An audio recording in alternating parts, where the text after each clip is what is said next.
Education में मैं अंकुरी भाग्यश्री आप सभी का हार्दिक स्वागत करती हूँ।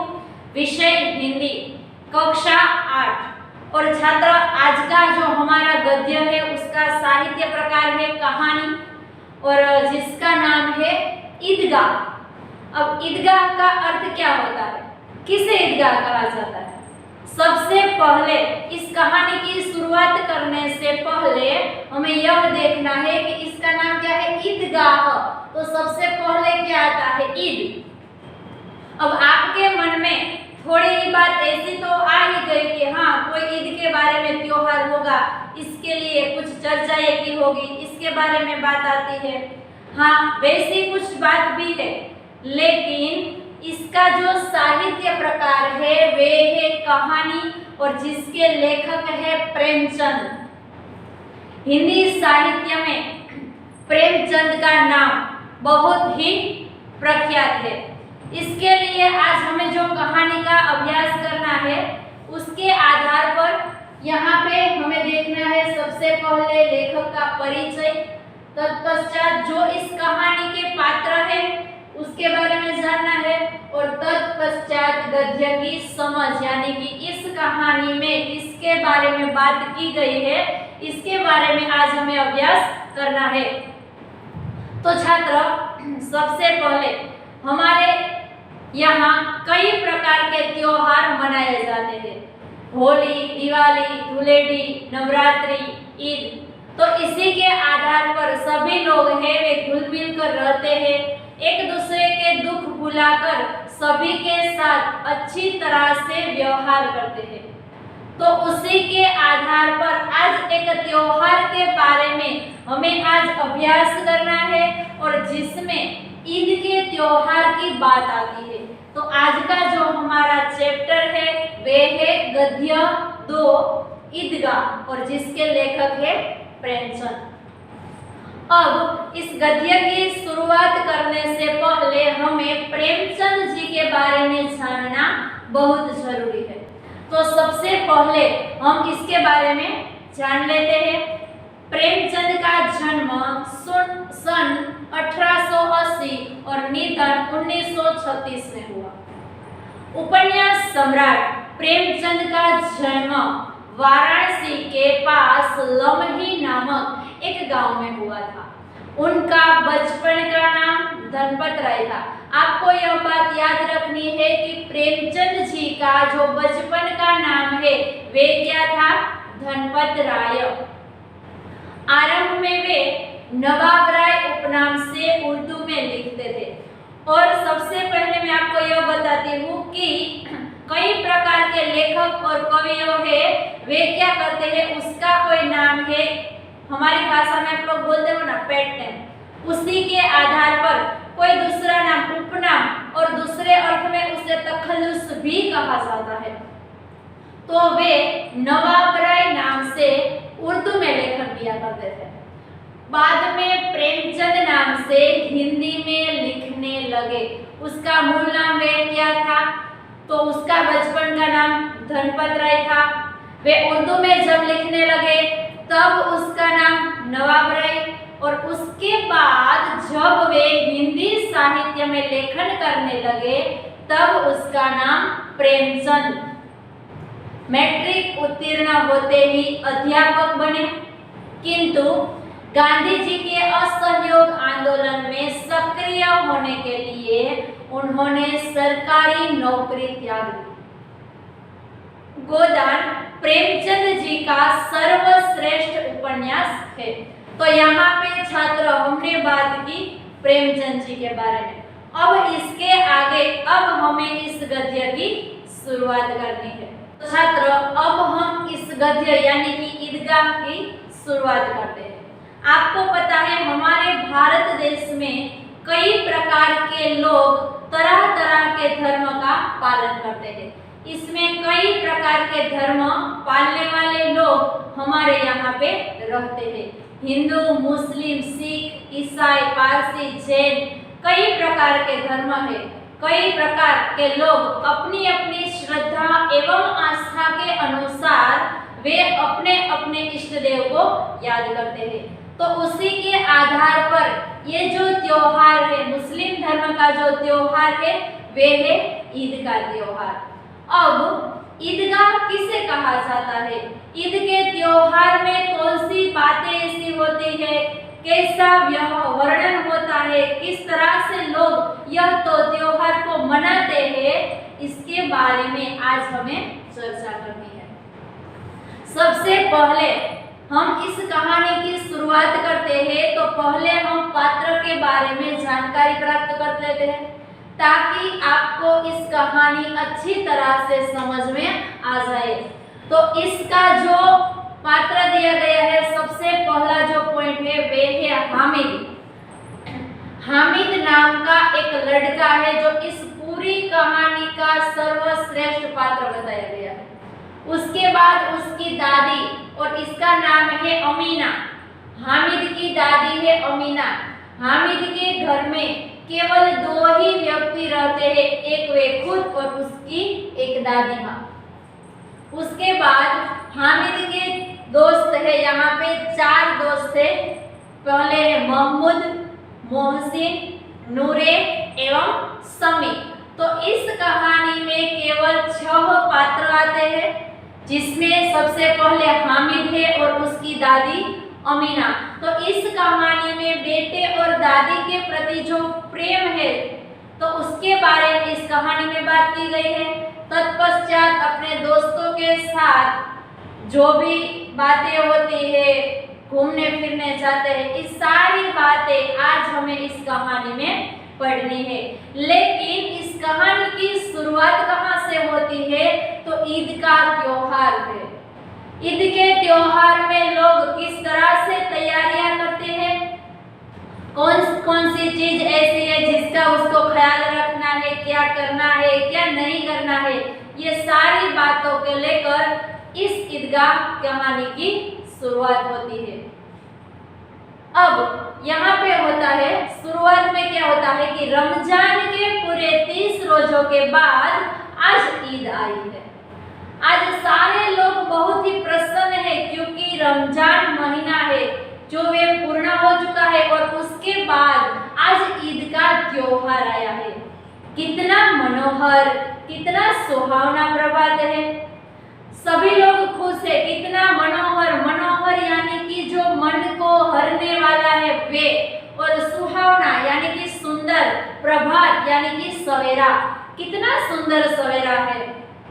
आज का सूर्य देखो कितना प्यारा, कितना शीतल है।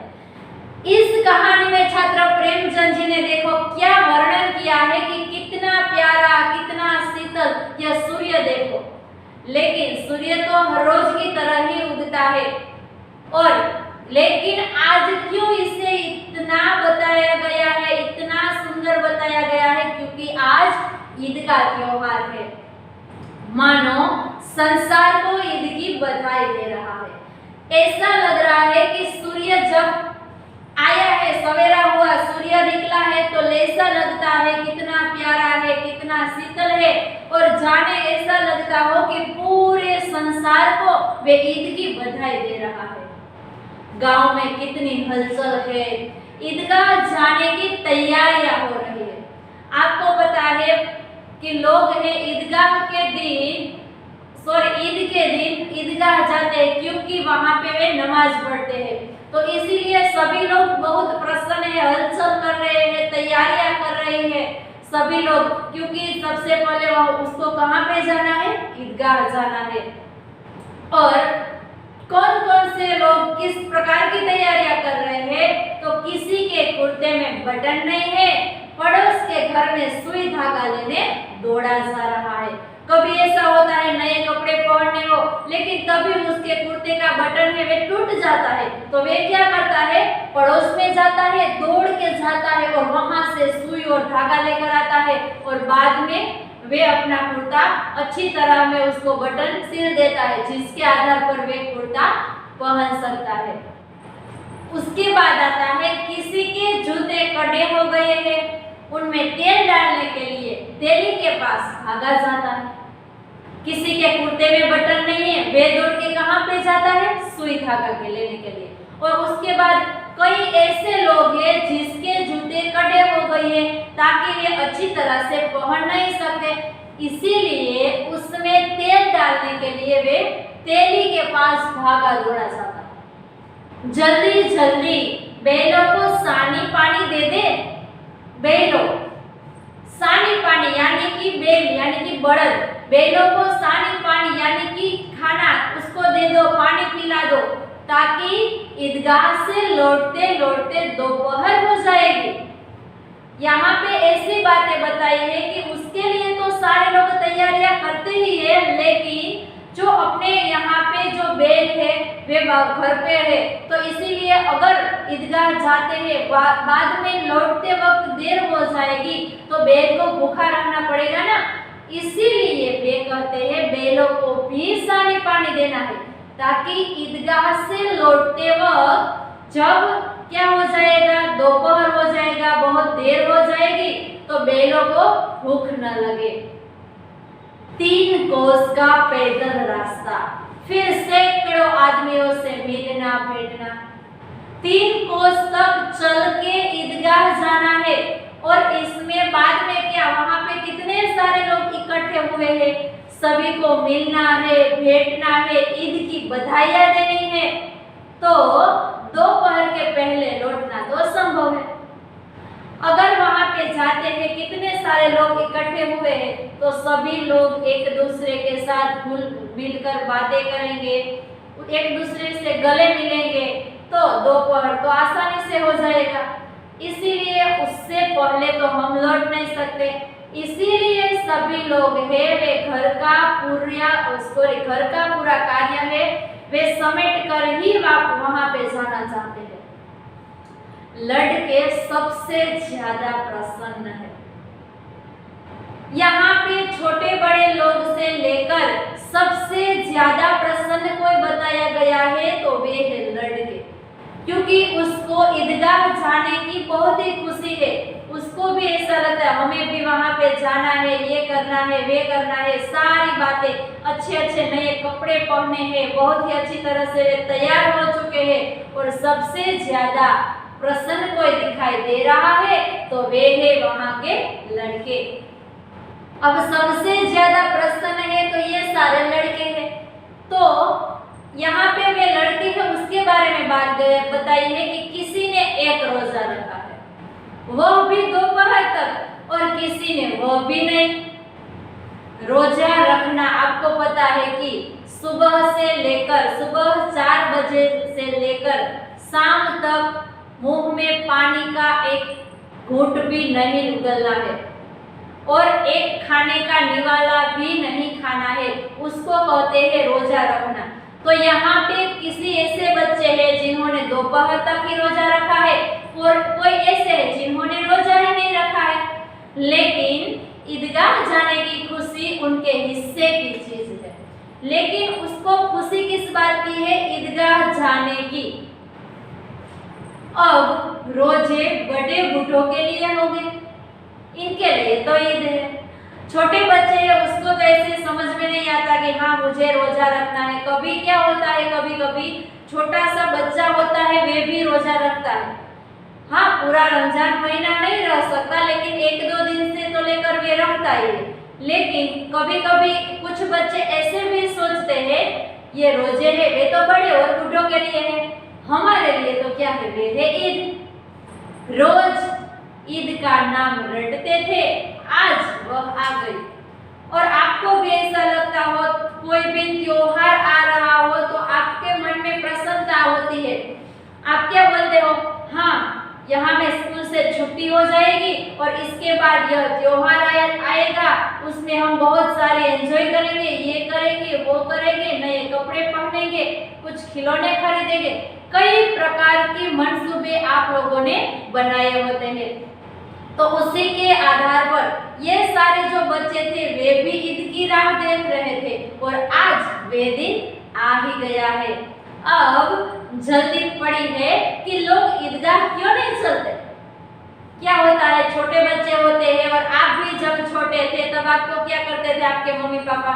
सबसे पहले अच्छे कपड़े पहनाकर तैयार कर देते थे, और जब आप तैयार हो जाते हो तो आप ऐसे बोलते मम्मी कब चलना है, चलो ना देर हो जाएगी, वो गाड़ी छूट जाएगी, हमें चलना है।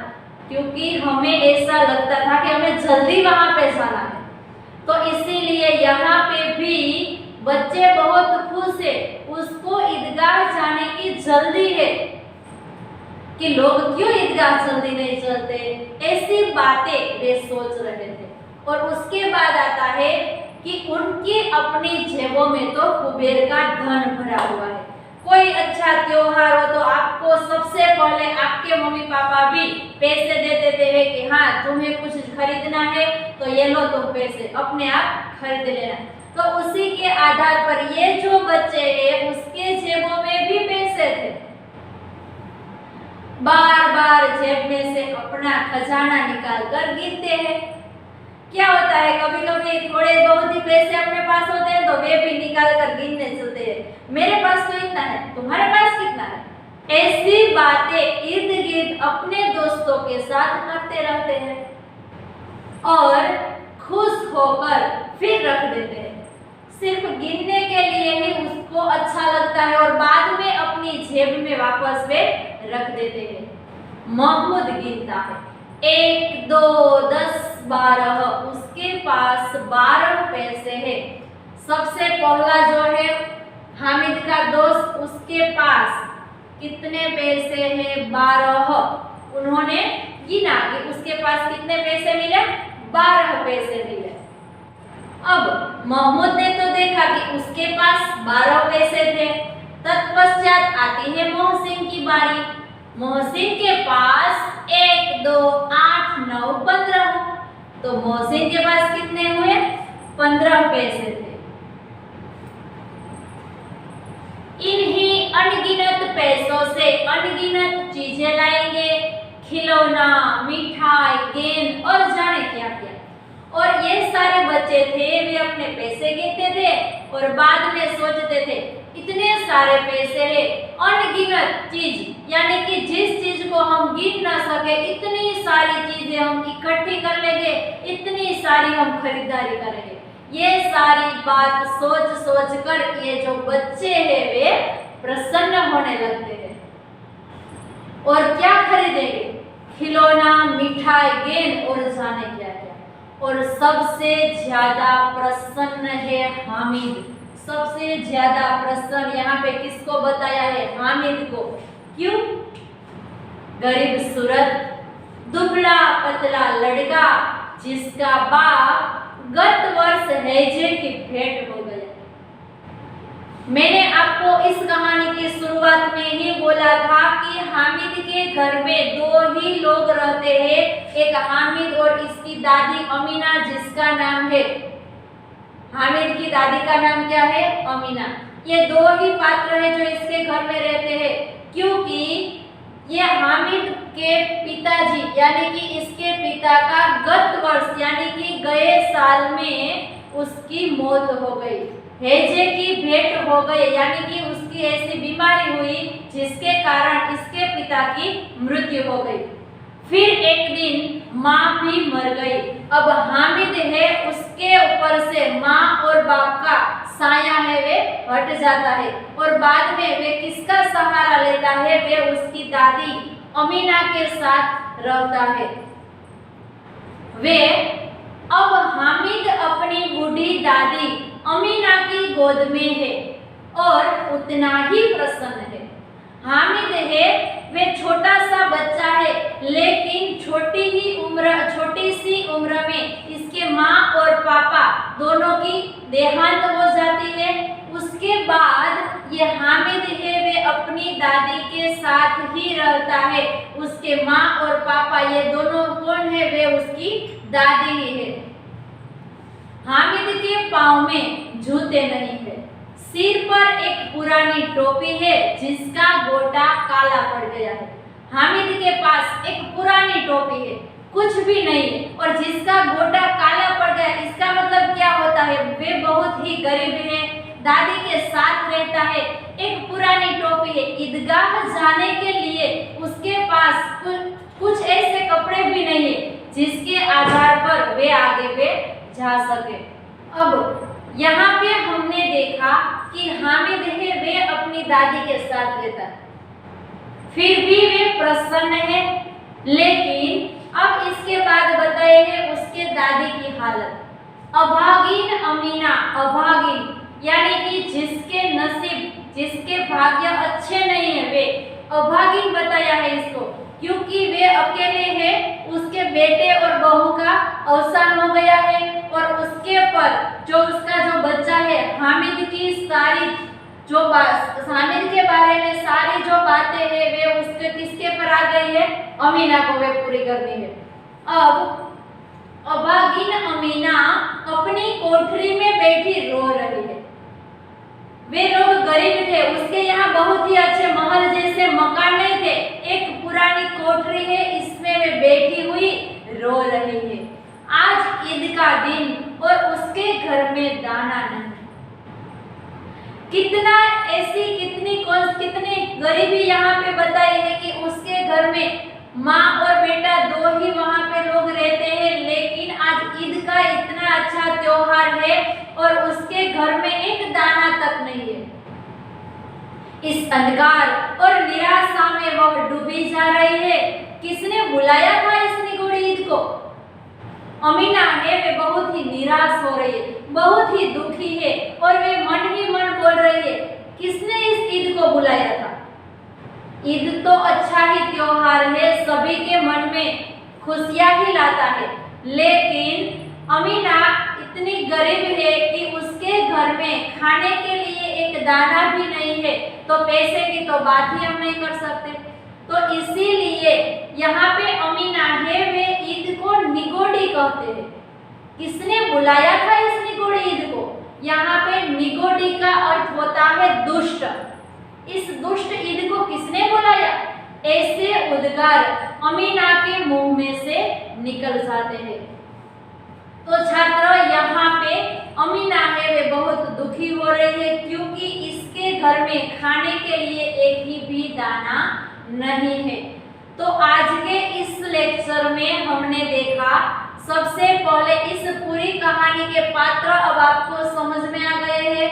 सबसे पहले हमने ईदगाह के बारे में जाना, तत्पश्चात प्रेमचंद जी के बारे में परिचय लिया और इसके बाद यहाँ पे हमने देखा था लेखक परिचय, पात्र परिचय एवं गद्य की समझ। तो इस गद्य की शुरुआत में ईदगाह का वर्णन आता है। सभी लोग ईदगाह जाने के लिए तैयार हो जाते हैं। कितनी प्रकार की तैयारियां होती है, लेकिन सबसे ज्यादा इनमें कोई प्रसन्न है तो वे है सारे बच्चे। तो क्योंकि उसको ईदगाह जाने के लिए अच्छा लगता है, वे कितने दिनों से ईद की राह देख रहे हैं और उसके बाद आज वे ईद आ गई है।